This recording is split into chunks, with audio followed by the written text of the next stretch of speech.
Okay, the floor is yours. Okay, thank you. Assalamualaikum warahmatullahi wabarakatuh. Good afternoon, everyone. My name is Sari Dewi from Telkom University, Bandung, Indonesia.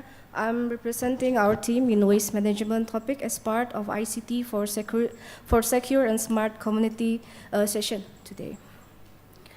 So our research began last year when we faced a COVID-19 as a global pandemic. We find an issue related to a face mask waste in our communities. A used face mask were put and mixed with other waste. Then we tried to find a way to participate to solve these environmental issues.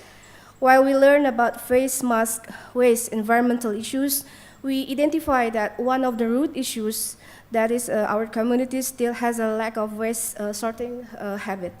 We often mix our waste and put in the same garbage bin. In addition, several months ago, actually it's not too long ago, about 2 months ago, our city, Bandung, faced a garbage crisis in our city. As you can see in the slide, the government closed the waste collection points due to a fire burned down the place. As a result, our neighborhood could not send the garbage for several weeks. There were piled up garbage in front of each house for several weeks. Actually, our government has promoted and socialized the waste issues. They provide advertisement and guidance in TVs, social media, and other channels. Some places also provide trash can with different labels, such as organic, unorganic, bottles, plastic, and paper. But once again, some of our communities still put the garbage carelessly, like they mix their garbage. Therefore, our efforts in research target are provide awareness about waste separations to address the lack of waste separation practices among residents, establish community recycling centers located within neighbors. In our research, we divide our activities into 2 parts. First one is waste separation awareness, and second one is develop smart waste sorting machines. In the first activities, we cooperate with several parties, such as schools, started from kindergarten. So this is the kindergarten, Amalia school, high school, and college levels. We feel that the awareness has to spread in early ages and through young generations. We also cooperate with near village communities. In the next slides, we cooperate with our near campuses, about 1 kilometer. This is the head of a village. So we send our Dropbox there and share the knowledge there.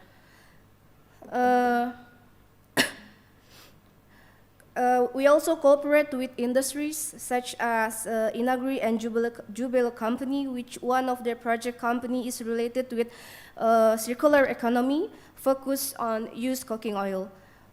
We also have received research grant from the Ministry of Research and Education through CLAIM projects. So we have another project before, and this project focusing on plastic bottles issues only. And last week we received the top 5 innovator from Bandung District Government. We also cooperate with the Department of Environmental and Cleanliness Bandung City and some recycling organizations. Meanwhile, in the second activities, we try to develop a smart sorting machines like this one. This is our framework that could filter a face mask. So we define 4 objects, that is a face mask, plastic bottles, glass bottles, and cans. We choose this object as these objects often found in our communities and has an economic value. We make our framework as shown in slide name, so we name our framework as Must Care, because we must care to our environment. And also the name has the same pronunciations in Indonesian face mask, that is masker. So in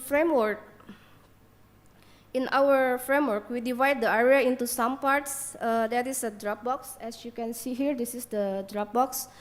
The Dropbox combined an IoT device and machine learning approaches. We use Raspberry Pi, sensors, and camera to identify the object. First, user has to scan. So first, user has to scan the feeder using their phone. while in their phone, there's an application connected to the Dropbox.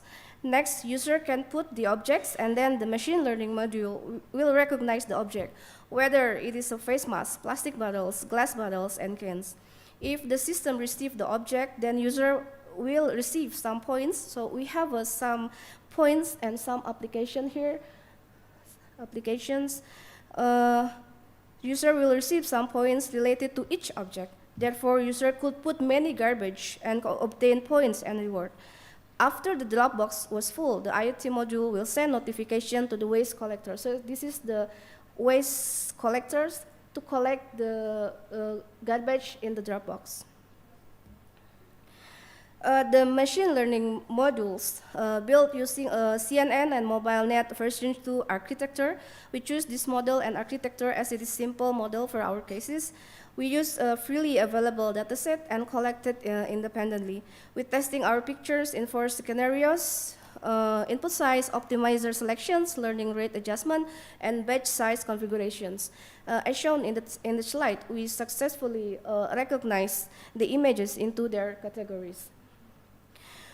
In waste collection application, we build some features such as waste pickup for waste collectors, as I mentioned before, that the waste collector will be notified when the Dropbox was full, as mentioned before. And the second one is waste bank.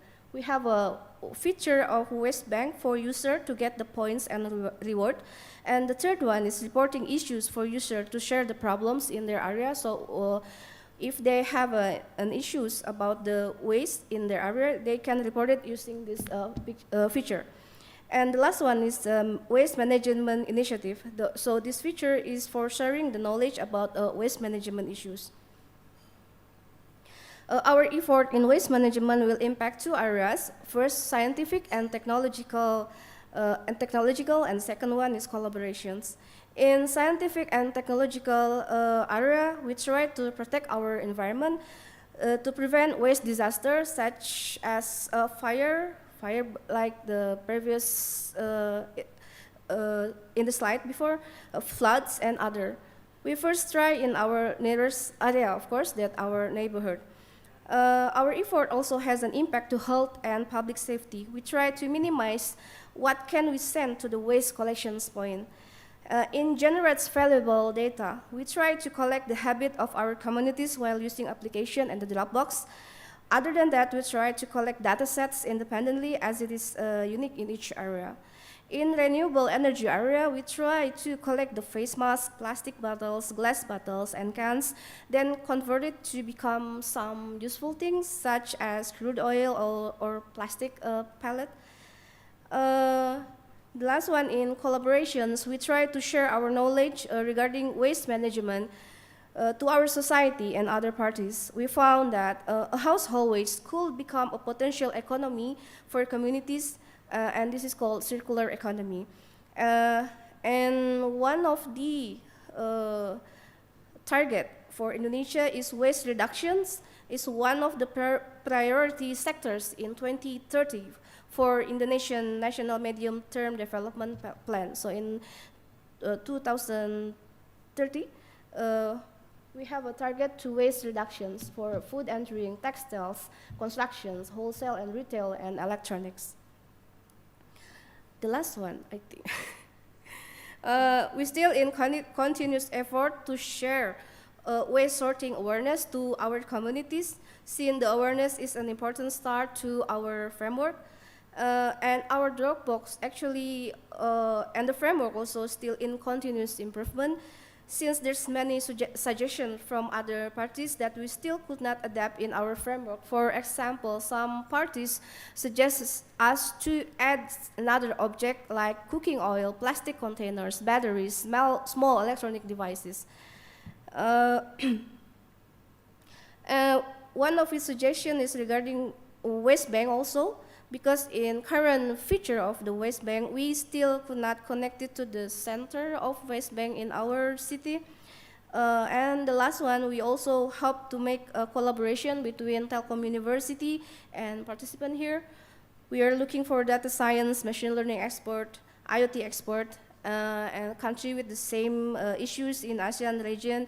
And we want to learn about the policymaker, about the waste management, so we can learn from each country regarding waste management, which will be affected to environment, communities, and circular economy. I think that's all for me. Thank you. All right, thank you very much. So I open up for question and answers. We have about 10 minutes, so we can have a very engaging discussion. So, Pak, silakan.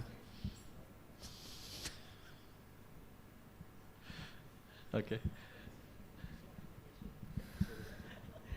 Let me ask the question. Okay, how many class of object your system support? Currently, we have 4 objects: plastic bottles, cans, face mask, and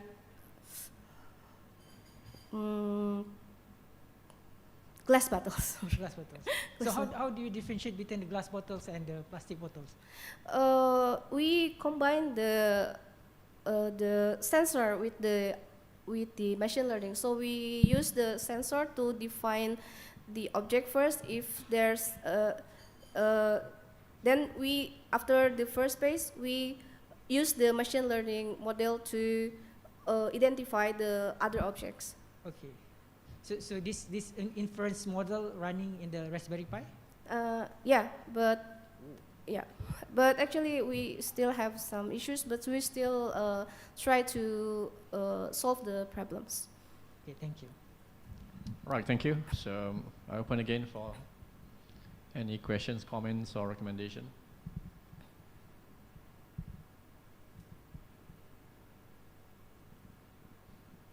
Got 8 more minutes to go. Okay, please. Yeah, so just wondering, where is the camera situated in the bin? Camera? Yeah. We put it inside Dropbox. So it's going to be dark, essentially. Yeah, yeah. One of the issues is it will be dark. Yeah. That's so why. Yeah. Your image data set, do they cover? Do they, take account into the lighting? Yeah. Yeah, so one of the issues is about also the lighting that we still improve until now, because the previous experiment we only use the bright images. So we currently testing to the Dropbox to use the actual camera and actual images. Oh, okay, thank you. All right, thank you. Again. I open up for question and answer.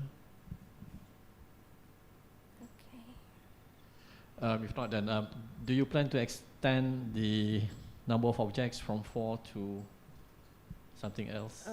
Yeah, actually, currently our another team try to use another object, like use cooking oil. And it's still in progress, but we cannot unite the Dropbox because it's different object, as it's it's like it's cooking oil. Baby pampers is a big problem. Do you plan to? Yeah, we also identify that pampers also have some problems with these objects. Yeah, because I managed to have a discussion with Bapak Prigi, quite a famous guy.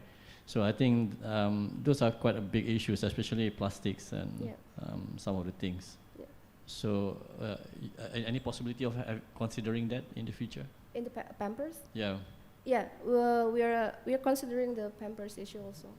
But for now, we're still focusing in these 4 objects and use cooking oils, and maybe we will make another team for the Pampers objects to so once you collect the items, objects, what is your plan with that? Let's say a plastic bottle. So what's next? Actually, we try to give the plastic bottles to the waste recycling organization. I mean, we try to connect to another organizations to build another like this one, sir. So it can use to make another object.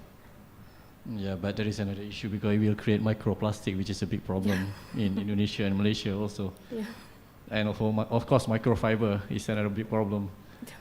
So just wondering whether you have thought into that kind of angle. So for now, we still focusing at that for Yeah, okay. objects So I think and that yeah. this kind of objects. All right. Okay. Last call. Okay. Yep. Okay. Somebody is answering my call. Okay. Thank you.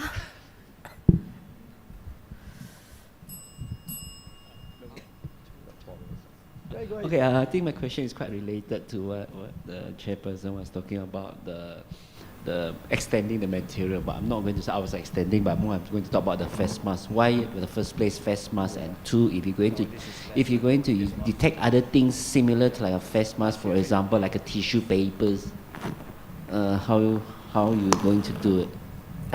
Okay. So as I mentioned before, because last year we faced the COVID-19 pandemic issues that in our communities we have so many face mask disposal, and then we tried to experiment with that one object first, and we successfully built that drop box and shred the face mask. And after that, we also identified that our problems in communities about the wasting sorter, that our communities can sort the garbage, but in the last actions, they're still put in mixed plastic or put in mixed garbage bins. That's why we try to build the waste sorting drop box. And the second one, yeah, we also considering about the Pampers, like the chairman said. The reason why I'm asking you about tissue and face mask, because face mask could be a biohazard. So it's like differentiating biohazard and normal paper or tissues. That's why I'm just asking that question. That's the main reason why I'm asking. Oh, yeah, okay. Pampers is also biohazard. Yeah. It is. I mean, in Surabaya, one of the river is 80% female because of the Pampers they throw into the river. So it is. There are some chemical effects actually. So if it is not handled properly, it is a problem. Yeah, because the Pampers. Sorry for answering on your behalf. No, actually we consider that many objects like you said and you said, but because our team is limited, so we still this object first. Okay, any more questions? Going once, twice. Okay, thank you, Sri. All right. Thank you. Okay, give a round of applause. Oh, there is one more question. You're sorry, I have to recall you. We still have 2 minutes. Okay, go ahead. Okay, yeah, maybe just a comment or maybe suggestion. You said that you put the camera inside the box, right? How about if you put outside the box and then the user can scan the object? The camera will be gone. Yeah, yeah. Thank you for suggestions. Yeah, we will consider your suggestions. Because previously we want to put the all component inside, so the drop box will be beautiful to outside. Yeah, but thank you for your suggestions. We will consider it. Okay, I'll open back. Any more questions? Okay, you're safe. Thank you, Sari. Okay, thank you. Okay, next we're going to have Lillian and Phaik from Monash University, and the title is Robust Cloud-Based Machine Learning and AI Platform for Low-Cost and Intelligent Decentralized Wastewater Monitoring System for Remote Communities in Low-Income Countries. So the floor is yours. You have 20 minutes. After 15 minutes, there will be the first bell. All right?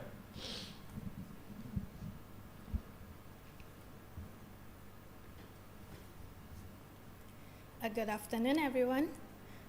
My name is Lillian. I'm from Monash University, Malaysia. Along with my partner, Prof Paul from School of Engineering, Monash University, Malaysia, we are going to present on this title, a robust cloud-based machine learning and AI platform for low-cost and intelligent decentralized wastewater monitoring system for remote community in low-income countries. So one of the components in the United Nations Sustainable Development Goal,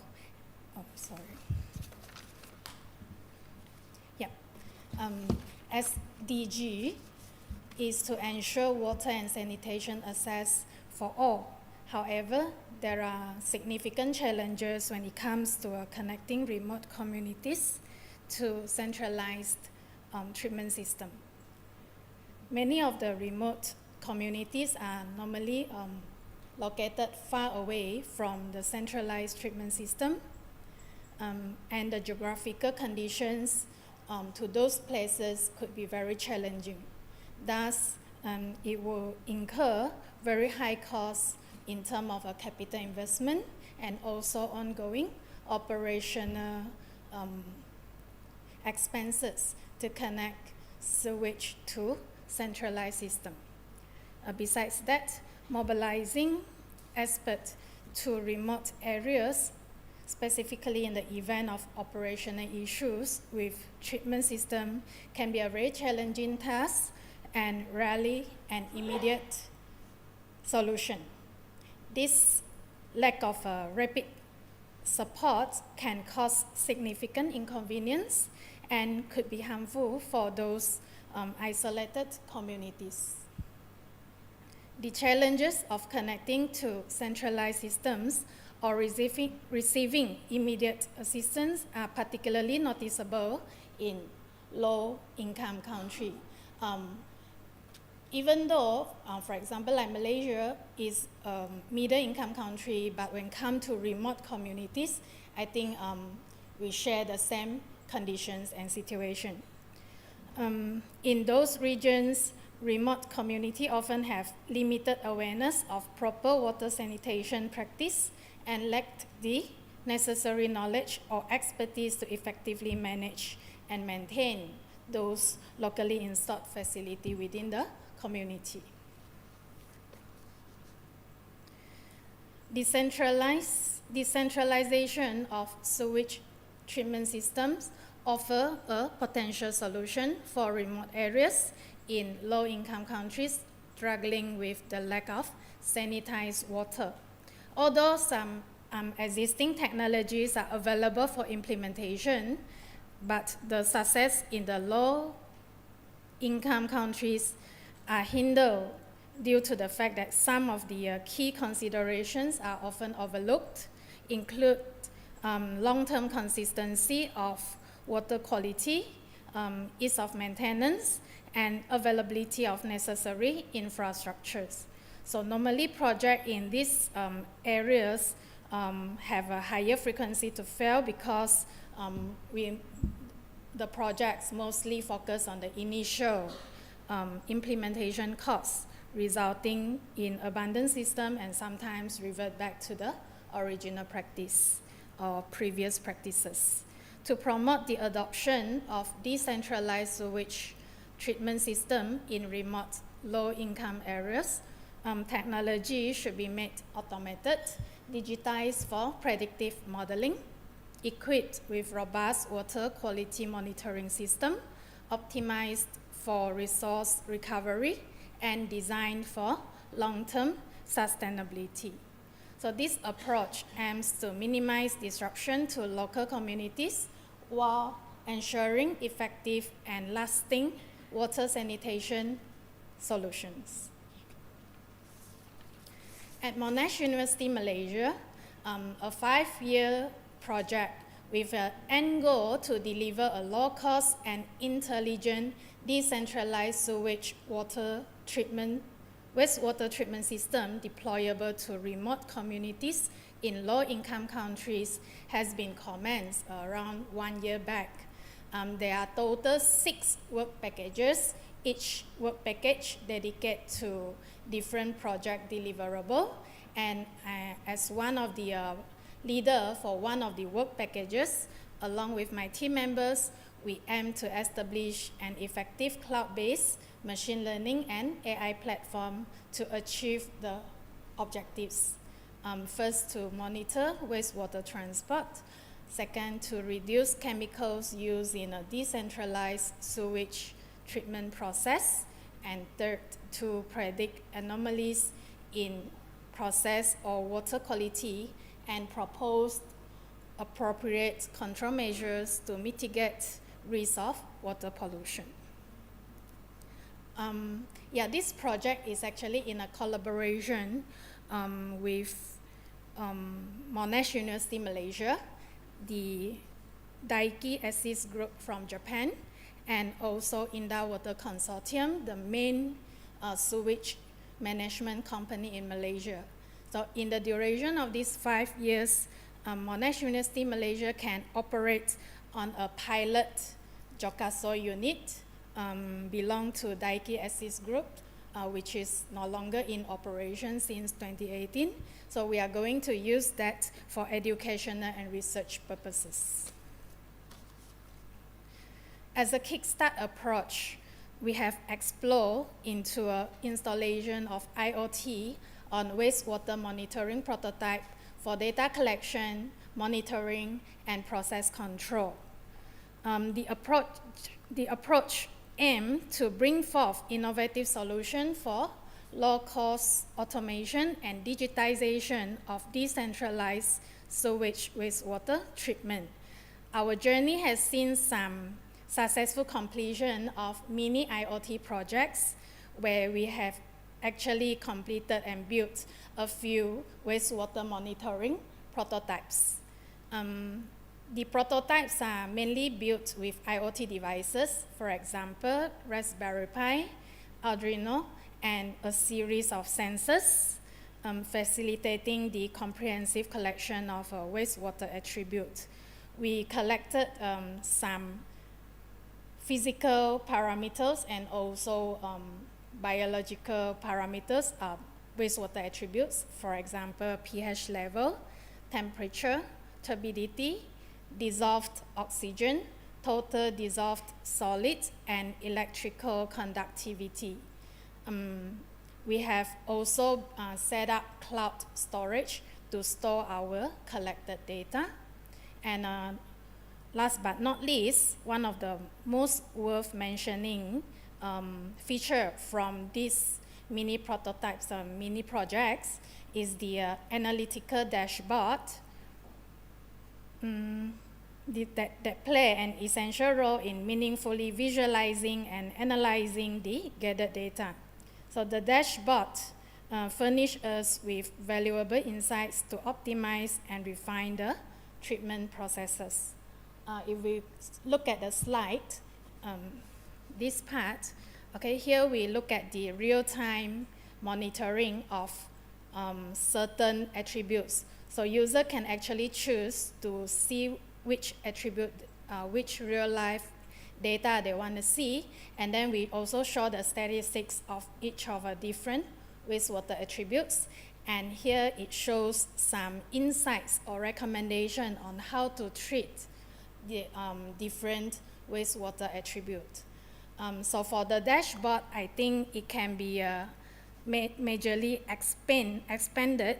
Like for example, we can include more visualization on sewage wastewater treatment flow process.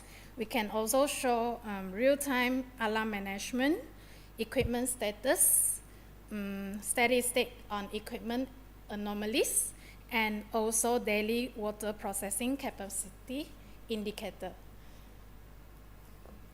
Yeah, in the diagram, in the figure, we can see this is our latest mini prototype.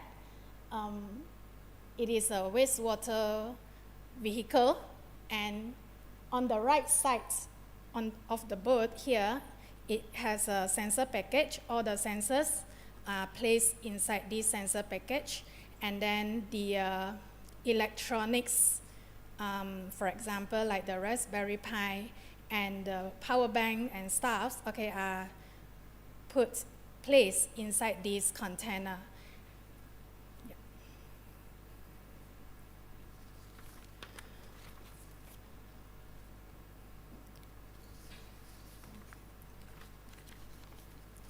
So to move forward, our next step involved the major expansion of our project scope, which is the integration of big data analytics into a comprehensive decision-making framework.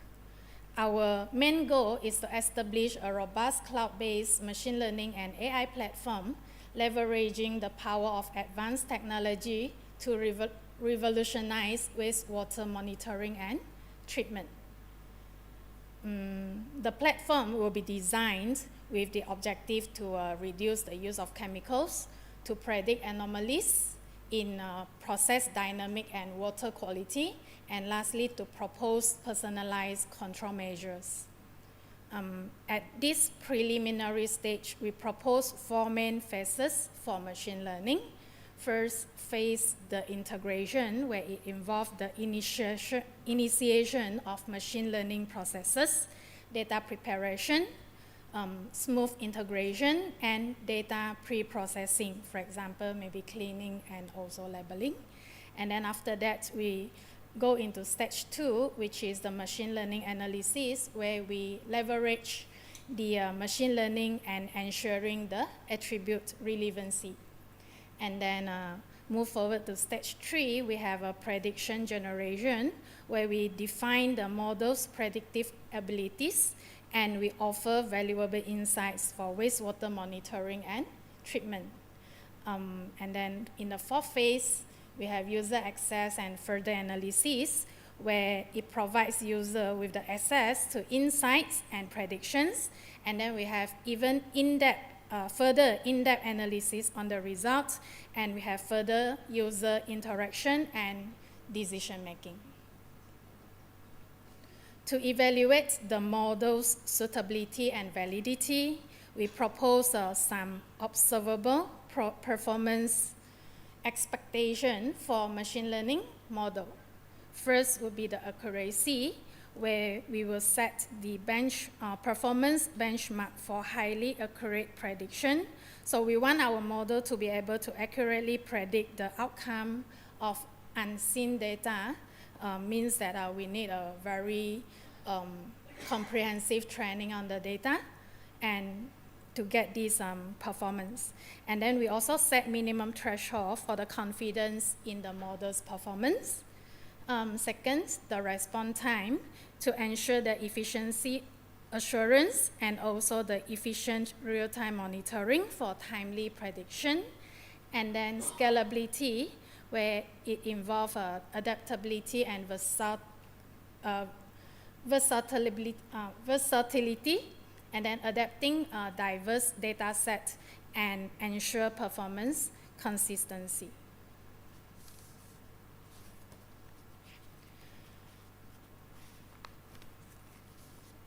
So the proposed models or the output of this proposed method could actually be applied in a different aspect for the intelligent wastewater monitoring and treatment solution. For example, visualization and analysis to expedite decision making, to reduce costs, improved functionality, and then real-time remote monitoring to track operational status, and also to automate monitoring and control. So impacts of the proposed method: scientific and technological impact. We see the transformation of analytical methods for wastewater monitoring, enhanced accuracy and validity, establishment of strong technological infrastructure to empower advanced analytical models, efficiency through the automation and data analysis processes, data-driven decision-making in wastewater management. And then for society impact, we have improved environmental protection and also public health and safety. For collaborative impact, we have interdisciplinary collaboration, enhanced industry and environmental collaboration, data sharing and collaboration, and shared responsibility and sustainability. So expected outcome would be 5, talent development, improved amenities, education enhancement, industrial exposure, and collaborative potential. Yeah, conclusion. So we will offer a solution for remote areas with low-income countries that struggling with the lack of sanitized water. So to move forward, we will create an effective cloud-based machine learning and AI platform. with a certain methods and focus, which I have explained a while ago, right? And then the impact, it will contribute to the evolving field of wastewater analysis and also to promote efficient wastewater management, environmental preservation, and sustainable water resource utilization. We are actively looking for collaborators who share interests to join our research project. So if you are interested, please reach out to me, and I'm happy to explore further with you. Thank you.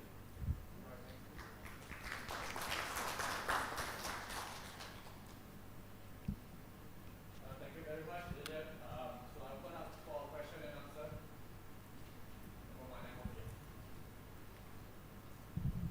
Any questions, please? Any questions? Okay, got one here.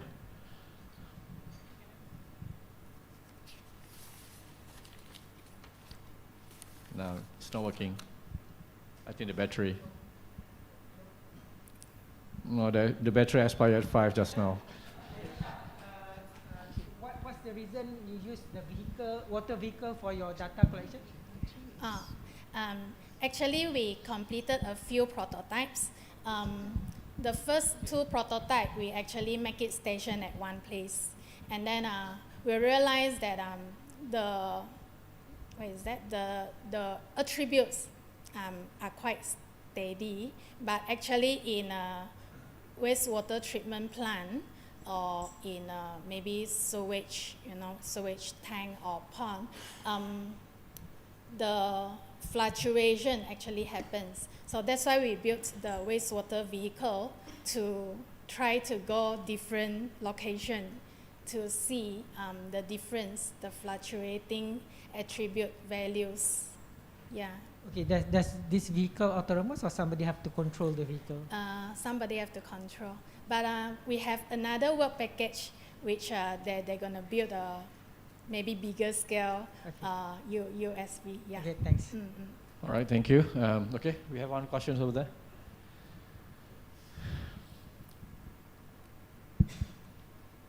Could I ask, for your waterborne vehicle? Yeah. Yeah, the operation hours.